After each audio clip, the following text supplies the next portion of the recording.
Ayan, nandiyan na naman kami sa JRS. Ang JRS po ang aking suki pagka malalaking cargo. Kasi pagka malalaking cargo, mura sa JRS. JRS Taytay po yan.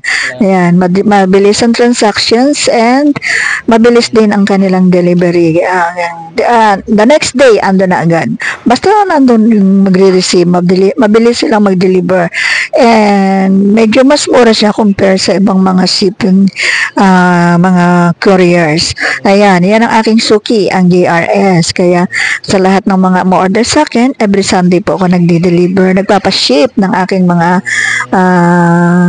paninda. Ayan, yan ang aking kasama,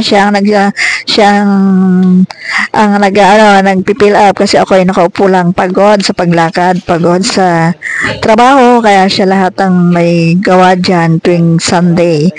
Ayan, yan ang kanyang work pag Sunday, ang mag-deliver.